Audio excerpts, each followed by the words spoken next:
आप सभी का मंदार क्लासेस में स्वागत है।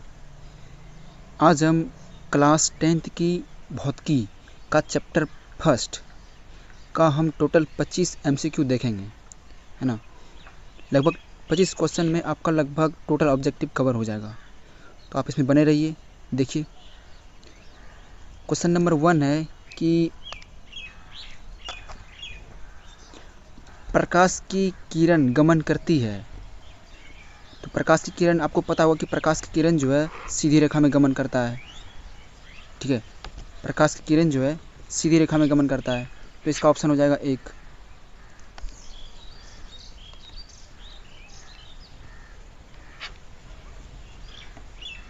अगला क्वेश्चन देखिए, प्रकाश का वेग न्यूनतम किस में होता है। प्रकाश का न्यूनतम वेग क्या निर्वात में होता है? नहीं। जल में होता है? नहीं। वायु में होता है? नहीं। सबसे कम अगर बात करें न्यूनतम वेग जो होगा वो कांच में होगा, ऑप्शन नंबर डी। अगला क्वेश्चन देखिए,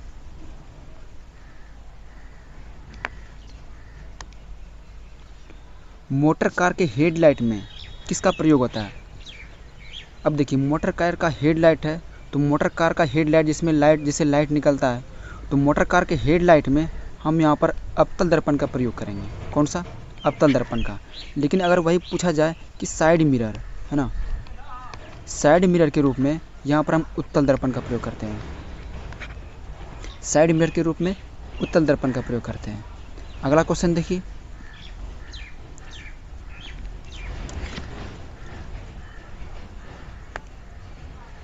समतल दर्पण द्वारा बना प्रतिबिंब कैसा होता है। समतल दर्पण द्वारा बना प्रतिबिंब, समतल दर्पण द्वारा बना प्रतिबिंब आपको हमेशा यहाँ पर हो जाएगा काल्पनिक, है ना। समतल दर्पण में जो प्रतिबिंब बनता है वो काल्पनिक होता है। अगला देखिए, लेंस की क्षमता, लेंस की क्षमता का ऐसा ही मात्रक क्या होता है। लेंस की क्षमता का ऐसा ही मात्रक होता है डायोप्टर, ऑप्शन नंबर ए। अगला देखिए, किरणों के समूह को क्या कहते हैं। किरण यानी किरण के समूह को हम कहते हैं किरण पुंज, है ना, ऑप्शन नंबर बी। यानी किरण का समूह इस तरह से, अगर किरण चल रहा है ना, तो इसके हम समूह को क्या कहेंगे? किरण पुंज कहेंगे। इसी में आपको अभिसारी और अपसारी किरण पुंज आपने पढ़ा होगा, है ना। इस तरह का किरण पुंज जो एक बिंदु पर मिलता है और जो फिर एक बिंदु से बाहर आकर मिलता है, बाहर चला जाता है ना, ये डाइवर्जेंट हो गया, है ना। इसको बोलते हैं अपसारी और ये हो गया अभिसारी। तो किरण के समूह को क्या कहा जाता है? किरण पुंज। अगला देखिए, दो डायोप्टर क्षमता वाले लेंस के फोकसांतर क्या होगा। आपको पता है कि फोकस का फार्मूला जो होता है वो होता है 1/p, है ना, 1/p होता है। तो यानी p यानी उसका क्षमता दिया हुआ है 2 डायोप्टर, तो इसका मान कितना हो जाएगा? 1/2। अगर इसमें आप भाग देंगे तो कितना हो जाएगा? 0.5 सेंटीमीटर। सॉरी, सेंटीमीटर नहीं होगा, मीटर होगा, है ना। इसको अगर मीटर सेंटीमीटर में चेंज करेंगे तो कितना हो जाएगा? 50 सेंटीमीटर। कौन सा ऑप्शन दिख रहा है आपको? D number. इसी में दर्पण फार्मूला होता है कि 1/f बराबर 1/v प्लस 1/u। इससे भी रिलेटेड सवाल आपको मिलेगा देखने को। चलिए आगे बढ़ते हैं। उत्तल लेंस, उत्तल लेंस की क्षमता क्या होती है? उत्तल लेंस की क्षमता जो होता है वो धनात्मक होता है ना। आगे बढ़िए। अब पूछा अवतल लेंस, अवतल लेंस की क्षमता क्या हो जाएगा? ये हो जाएगा अवतल लेंस की क्षमता ऋणात्मक, ठीक है। आगे बढ़िए, क्योंकि देखिए एक होता है अवतल लेंस, है ना, और एक होता है उत्तल। तो उत्तल का जो फोकस होता है वो, है ना, उत्तल लेंस का फोकस दूरी इस साइड में होता है, लेकिन अवतल लेंस का फोकस दूरी यहाँ पर होता है। तो इस साइड में माइनस यहाँ पर आ जाता है ना, और इस साइड में एक्स एक्सिस का यहाँ पर प्लस हो जाएगा, है ना। तो उत्तल लेंस का फोकस दूरी धनात्मक हो जाएगा और अवतल लेंस का फोकस दूरी ऋणात्मक हो जाएगा। आगे बढ़िए,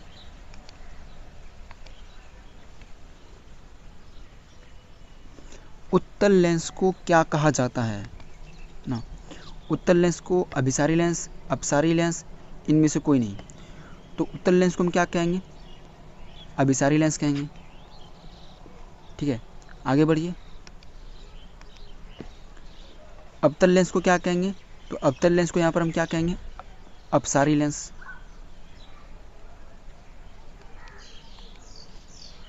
निम्न में से कौन सा लेंस बनाने हेतु प्रयुक्त नहीं होता है? जल का तो प्रयोग हम कर ही सकते हैं, है ना। जल का प्रयोग तो हम लेंस बनाने के काम में कर ही सकते हैं। कांच भी हो सकता है, जल भी हो सकता है, प्लास्टिक भी हो सकता है, लेकिन क्या मिट्टी का प्रयोग कर सकते हैं लेंस बनाने में? नहीं।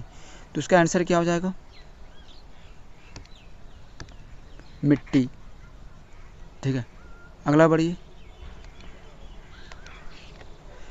किस दर्पण से वस्तु से छोटा प्रतिबिंब बनता है? वस्तु से छोटा प्रतिबिंब जो बनेगा वो बनेगा आपका उत्तल दर्पण में।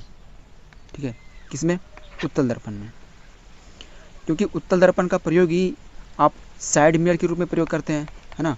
गाड़ी का जो साइड मिरर होता है, साइड मिरर के रूप में होता है। ठीक है, क्योंकि साइड मिरर में ही आपका पीछे का जो सामान होता है, पीछे की वस्तु देखने के लिए उस मिरर में छोटे छोटे के रूप में दिखता है ना। तो उत्तल दर्पण का प्रयोग आप साइड मिरर के भी रूप में कर सकते हैं आप। आगे बढ़िए। प्रकाश के परावर्तन के कितने नियम हैं? है ना। प्रकाश के परावर्तन के कितने नियम हैं? प्रकाश के परावर्तन के 2 नियम हैं। आपने पढ़ा होगा कि इस तरह से दर्पण है ना, और उस पर एक किरण आती है जिसे हम कहते हैं आपतित किरण, और इस तरह से टकरा के वापस चली जाती है, इसको बोलते हैं परावर्तित किरण। और बीच में एक अभिलंब होता है। ठीक है, तो यहाँ पर अगर देखा जाए तो आई होता है, ये एंगल आई और ये एंगल आर होता है, जो कि दोनों ही क्या होता है? आई बराबर आर होता है। तो ये प्रथम नियम हो गया। और दूसरा नियम ये था कि आपतित किरण, परावर्तित किरण और अभिलंब तीनों एक ही समतल में होता है ना। ये 2 नियम था, इसे आपने पढ़ा होगा।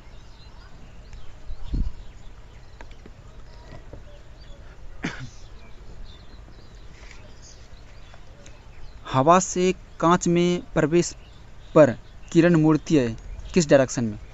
अगर आप यहाँ पर देखेंगे, हवा और कांच, ये आपका ऊपर मान लेते हैं विरल माध्यम, है ना। ऊपर हो गया विरल और नीचे हो गया सघन माध्यम। ठीक है, तो हवा हो जाएगा आपका विरल माध्यम, है ना, और कांच हो जाएगा आपका सघन माध्यम। जब विरल माध्यम से सघन माध्यम में आता है तो ये थोड़ा अभिलंब की ओर झुक जाता है ये किरण, है ना, किधर? अभिलंब के निकट। तो इसमें आपका आंसर क्या हो जाएगा? Option number B. चलिए आगे बढ़ते हैं। फोटोग्राफी कैमरा का अभिदृश्यक होता है। फोटोग्राफी में जो कैमरा लेंस जो लगा होता है उसमें कैसा लेंस होता है?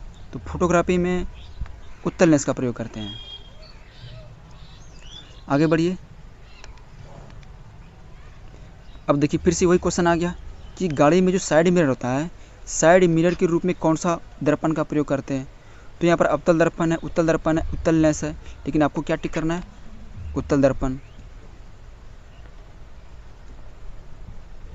आगे बढ़िए।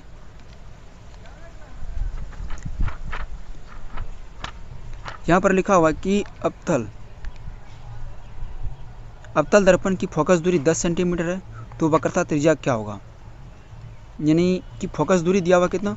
10 सेंटीमीटर, और आपको वक्रता त्रिज्या निकालना है। तो वक्रता त्रिज्या जो होता है जस्ट फोकस दूरी का दुगुना होता है। आप यहाँ पर फॉर्मूला देखिए लिखा हुआ है ना।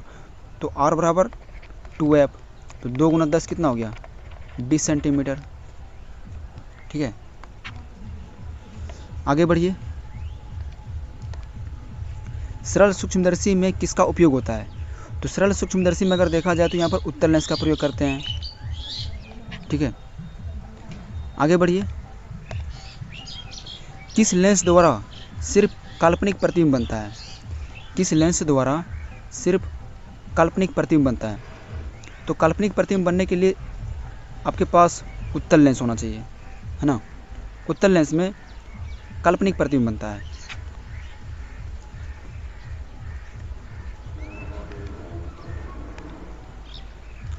परावर्तन के नियम निर्धारित होते हैं। परावर्तन के नियम से क्या निर्धारित होता है कि अब देखिए अच्छा आपको यहाँ पर बताए थे क्या कि इस तरह से ये दर्पण है और ये आपतित किरण इस तरह से और ये आपतित किरण इस तरह से यहाँ पर आती है और परावर्तित होने के बाद इस तरह से वापस से लौट जाती है ना। तो जितना एंगल यहाँ पर होता है उतना ही एंगल यहाँ पर बन रहा है। अगर यहाँ पर 60 डिग्री का एंगल बन रहा है तो यहाँ पर लौटते हुए प्रकाश की किरण के साथ भी कितना बनेगा 60 डिग्री।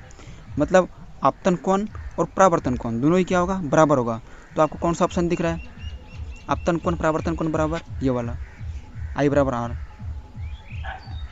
आगे बढ़िए। काल्पनिक प्रतिबिंब हमेशा होता है, काल्पनिक प्रतिबिंब हमेशा कैसा होता है सीधा उल्टा तिरछा या आधा। तो ये हो जाएगा सीधा।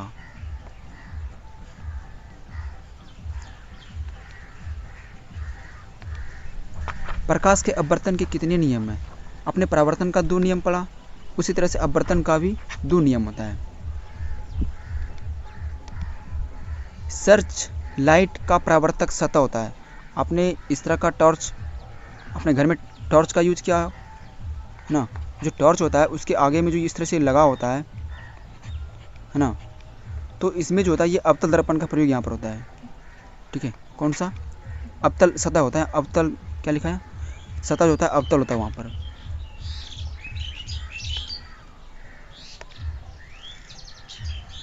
दाढ़ी बनाने में कौन सा दर्पण का प्रयोग होता है। तो दाढ़ी बनाने में यहाँ पर कौन सा दर्पण का प्रयोग हो जाएगा अवतल दर्पण है ना। दाढ़ी बनाने में हम अवतल दर्पण का प्रयोग करते हैं और साइड मिरर के रूप में उत्तल दर्पण का प्रयोग करते हैं। उम्मीद करते हैं आपको वीडियो अच्छा लगा होगा। इसके आगे हम नेक्स्ट वीडियो लाएंगे फिजिक्स से चैप्टर 1 का जो भी न्यूमेरिकल होगा है ना, लगभग 15 क्वेश्चन जो इम्पोर्टेंट न्यूमेरिकल होगा है ना, उस न्यूमेरिकल को सॉल्व करेंगे है ना। अगर आप इंटरेस्टेड है तो आप कमेंट सेक्शन में ज़रूर बताइएगा है ना। लगभग 15 क्वेश्चन होगा, 15 क्वेश्चन वो भी न्यूमेरिकल का। ठीक है, उम्मीद करते हैं आप ठीक से रहिए, खुश रहिए। नेक्स्ट वीडियो का आप वेट कीजिए। जय हिंद।